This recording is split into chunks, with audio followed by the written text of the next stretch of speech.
안녕하세요. 독서를 통해 삶을 긍정적으로 만들고 싶은 분들과 함께하는 시간, 이순영의 최고의 독서입니다. 이번 생은 망했다의 이생망. 열심히 일하고 저축했는데 하루아침에 거지로 전락했다는 뜻의 벼락거지. 요즘 내 집이 없는 사람들이 자주 내뱉는 말입니다. 내 집이 있고 없고의 차이가 이렇게 행복에 크게 영향을 주던 때가 있었을까요? 오늘 함께할 책은 전인수 박사의 집 살까요? 팔까요?입니다. 이 책은 한마디로 다른 부동산 책들하고 결이 다릅니다. 지금 당장 사라, 팔아라, 혹은 어떤 아파트를 사라 콕 짚어서 독자에게 가르치려는 자기계발서라기보다는 집에 대한 우리 이웃들의 진솔한 이야기를 통해서 저런 방법으로도 집을 살 수 있겠구나 하는 용기를 주는 책입니다.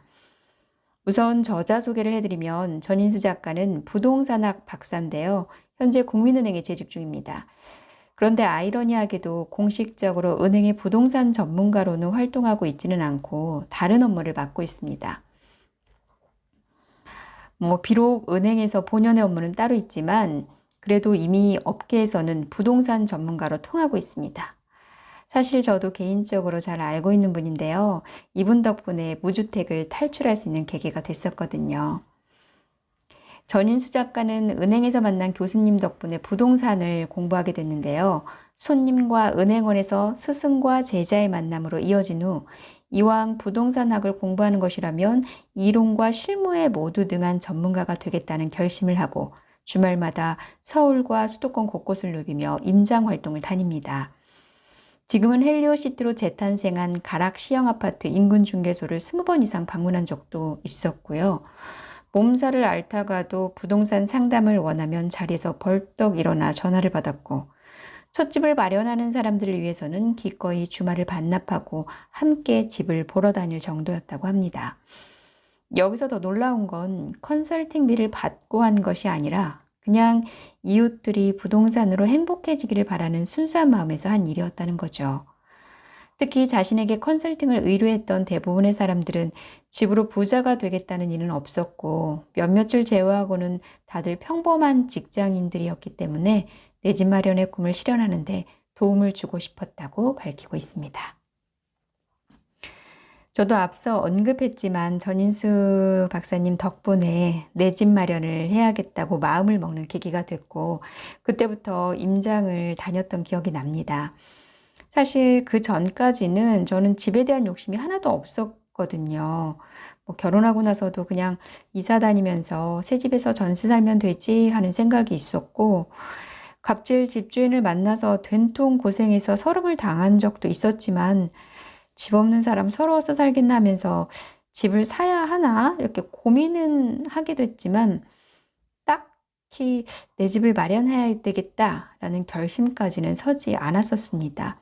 그런데 이런저런 저의 고민을 듣더니 집을 사라고 하시더라고요. 그래서 그때부터 저에게 맞는 집들을 찾아다니기 시작했고 이때 저에게 조언해 주신 이야기가 투트랙 전략이었거든요. 청약도 노려보되 구축도 함께 알아보는 전략. 근데 저는 통이 작아서 그런지 마음에 드는 집을 찾고도 분명히 저평가된 집이라는 걸 알면서도 선뜻 실행에 옮기지 못하고 고민하는 사이 좋은 물건들을 계속 놓쳤던 사연이 있습니다. 결과적으로는 제 네이버 오디오 클립 9번째 클립인 월용이 님이 쓰신 35세 인서울 청약의 법칙이라는 책을 통해서 재작년에 52점이라는 가점으로 청약 막차에 운 좋게 올라탈 수 있었는데요. 어쨌든 전인수 작가님이 아니었으면 부동산을 공부할 생각도 안 했을 거예요. 이 책에는 저처럼 작가를 통해서 내 집 마련의 꿈을 실현한 분들의 이야기가 담겨 있습니다. 신혼부부가 헌집을 선택한 이유, 12번 이사한 부부와 2번 이사한 부부, 영끌로 목동 아파트를 산 남자, 상여금을 모아서 오피스텔을 사는 남자, 퇴직금을 중간 정산받아 부동산에 투자한 분의 이야기, 마당 있는 집에서 살게 된 부부의 이야기, 건물주가 돼서 은퇴 준비에 성공한 분의 이야기, 전원 생활도 누리고 건강도 되찾은 냥이 엄마 이야기. 49에 집 짓기에 도전한 분의 이야기 등 내 집 마련을 위해서 밤새워가며 고민한 분들의 평범한 이야기가 담겨 있습니다. 현실적이고 냉철한 분석을 통해 실질적인 조언을 해줌으로써 의료인들이 내 집 마련에 성공할 수 있도록 도왔다는 걸 엿볼 수 있는데요.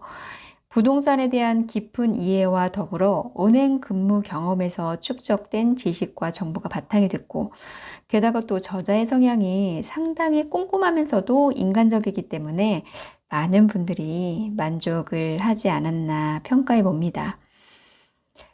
아마 읽다 보면 내가 지금 똑같은 고민을 하고 있는데 이분은 이런 식으로 내 집 마련에 성공했구나 하면서 자신만의 내 집 마련 노하우를 만들어 나가실 수 있을 겁니다.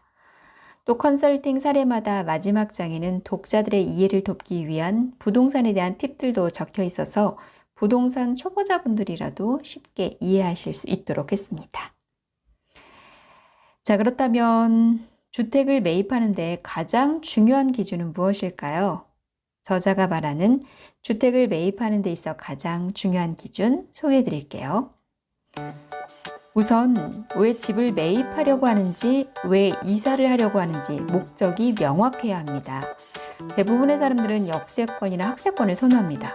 직장과 거주지와의 거리 등 편의성을 생각한다면 교통이 편리한 입지를 선택해야 할 것이고, 자녀의 교육을 위한 것이라면 교육 환경이 우수한 곳을 선택해야 합니다. 지금은 고생하더라도 향후 가치가 있는 부동산을 찾는다면 재건축이나 재개발을 선택할 수 있죠. 재건축이나 재개발 지역의 입지도 매우 다양하기 때문에 본인이 동원할 수 있는 자금력을 충분히 감안해서 선택해야 합니다. 선택의 기준 중 가장 중요한 것은 자금력입니다. 많은 사람들이 선택의 기준 때문에 고민하지만 선택의 기준 중 가장 중요하고 기본적인 것은 자기 자본과 대출 등을 통해서 동원할 수 있는 자금력입니다. 여기서 한 가지 짚고 넘어가야 할 것은 감당할 수 있는 부채는 자산이라는 것인데요. 충분히 감당할 수 있는 부채 범위 내에 있었지만 대출을 부담스럽게 여겨서 기회를 상실할 수 있기 때문입니다. 다음으로는 뚜렷한 목적인데요. 자녀의 교육을 위한 이주라면 장기적인 관점에서 접근해야 하므로 전세보다는 매입을 고려해야 합니다. 교육 입지가 양호한 곳은 매매가가 지속적으로 상승합니다. 이런 투자를 위한 목적이라면 현재 누리고 있는 삶의 안락함과 편안함을 포기해야 될 수도 있습니다. 물론 자금력이 충분해서 투자와 거주를 분리할 수 있다면 가장 이상적인 투자가 될 수 있겠지만, 증여나 상속이 아닌 직장 생활이나 개인 사업을 통해서 자금을 마련해야 하는 일반적인 상황의 경우라면 거주와 투자를 분리하는 것은 현실적으로 어려운 일입니다. 그러니까 자금력을 먼저 보고 그 다음에는 내가 왜 집을 매입하려고 하는지, 왜 이사를 하려고 하는지 그 목적에 따라서 선택을 하면 된다는 얘기죠. 저자는 이렇게 밝히고 있어요. 지금이라도 집을 사야 될까요? 이 질문을 던지는 사람들에게 이 책이 현명한 선택을 위한 작은 나침반이 됐으면 좋겠다.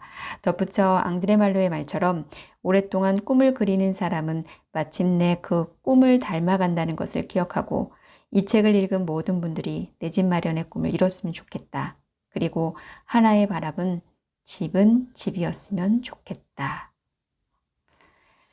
집이 없는 사람은 없는 대로, 있는 사람은 있는 대로 고민이 깊어지는 요즘입니다. 분노가 치밀어 오르는 분위기가 가라앉고 집은 그냥 집인 날이 오기를 바라봅니다. 좋아요, 구독 눌러주세요. 이순영의 최고의 독서, 오늘은 안경태 박사, 전인수 작가의 집, 살까요, 팔까요와 함께 했습니다. 고맙습니다.